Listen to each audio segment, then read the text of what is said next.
The M1 Abrams main battle tank has been the mainstay of the U.S. Army's armor branch for more than 30 years. Heavily armored, powered by a gas turbine engine, and equipped with a powerful 120mm gun, the M1 has proven an adaptable tank capable of fighting from the rolling hills of southern Germany to the deserts of Iraq. And yet the tank appeared to be a failure at first, caught in a tug-of-war of competing, varied interests that threatened to sink the project completely. In the late 1960s, the U.S. Army began the search for a new main battle tank. The M48 or M60 series of tanks had reached a design dead end, and the Army desired a clean sheet design to incorporate new technologies, including a gun-fired anti-tank missile. The Pentagon initially tried to cooperate with West Germany on a new tank, MBT-70, but the project was sunk by technical problems and cost overruns. The development of the M1 Abrams is a classic study into how competing requirements can collide with one another. The trifecta of tank power, firepower, protection, and mobility all required some level of compromise.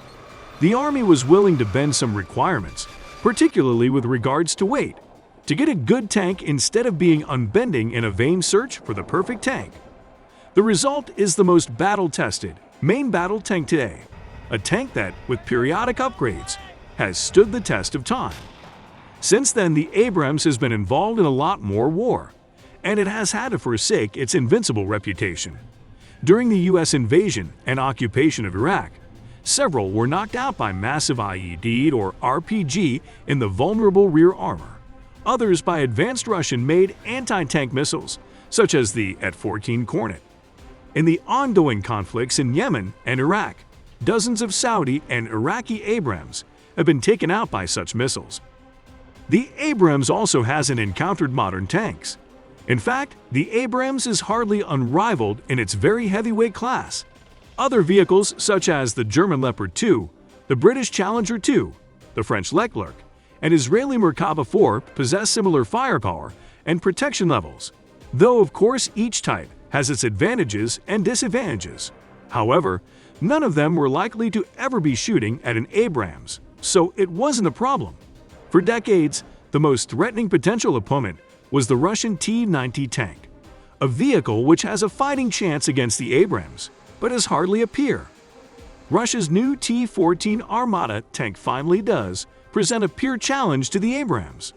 While the Abrams still appears to have a slight edge in conventional armor, the Armata compensates with a combination of explosive reactive armor and a sophisticated radar-guided Afghan active protection system intended to shoot down incoming projectiles.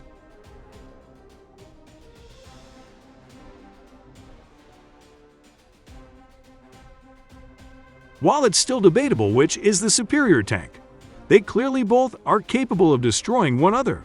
The point is that the Abrams can no longer assume the inferiority of opposing tanks.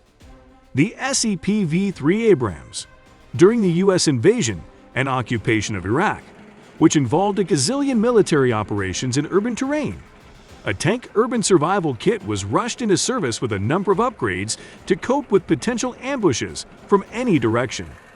Many of those upgrades have been standardized in later Abrams, including improved belly armor, a crew remotely operated weapons station, basically a remote-controlled .50 caliber machine gun, so that the crew isn't exposed when firing, and add-on explosive reactive armor to the vulnerable sides of the turret. The latest Abrams variant is an upgrade package, the M1A2 SEP V3. Many of its features are practical rather than sexy: upgraded computers, and a new auxiliary power unit that allows the Abrams to keep its sophisticated systems running while the engine is off, improving the fuel efficiency of the Abrams' notoriously thirsty turbine engines. There are some lethality upgrades, notably a data link to connect with new advanced multi-purpose programmable airburst shells.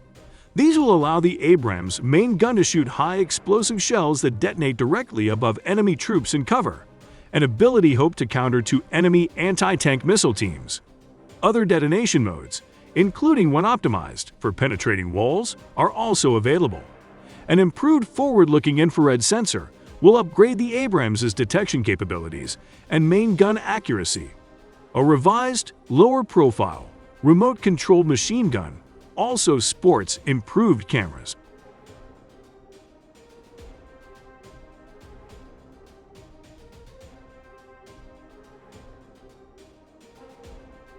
News ammunition and active protection. A number of the most important upgrades to the Abrams capability may become independently from the SEP V3 upgrade package. The first already began entering service in 2015. The M829A4 armor-piercing fin-stabilized discarding sabot shell, the latest ammunition type for the Abrams 120mm M256 cannon. The M829A4 has a segmented depleted uranium penetrator and has been specially designed to defeat the relict explosive reactive armor on the latest Russian tanks, including the T-14 Armata. Future improvements to the Abrams firepower are likely to come by improving the capabilities of munitions, as they are easier to upgrade and replace than the main guns.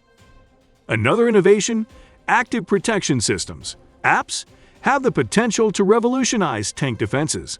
The best combine soft kill measures that obscure the tank and mislead guided missiles, as well as hard kill measures that literally shoot down incoming projectiles. These are generally most effective against missiles, though theoretically may be effective against tank shells. The M829A4 shell is supposedly designed to overcome them. The Israeli Trophy APS has a proven record shooting down deadly anti-tank missiles in recent conflicts. The United States military has attempted to develop its own indigenous system, but recently the Army and Marines began testing Trophy on M1A2 tanks. Trophy can basically be purchased off the shelf and installed relatively quickly, so if the Defense Department decides the Abrams needs the capability, it could pursue the upgrade relatively quickly. Another upgrade that could be installed quickly if desired would be a laser warning receiver, LWR. An LWR would notify the Abrams crew if their vehicle was being painted by an enemy laser rangefinders and guidance systems, giving the crew an opportunity to hit the reverse pedal and back the tank out of danger. The future. The Army is currently planning to develop a more radical upgraded Abrams by 2020, the M1A3. Details are sketchy, but reducing the Abrams' roughly 70-ton weight appears to be one of the priorities. Certainly, weight has limited the ability to deploy the Abrams around the world and restricted which bridges it can cross. Features specifically mentioned include a lighter weight gun, replacing the wiring with fiber optic cables to shave off 2 tons of weight, improved suspension, and adding a laser warning receiver. Other improvements are doubtlessly being considered, but specifics are lacking for now.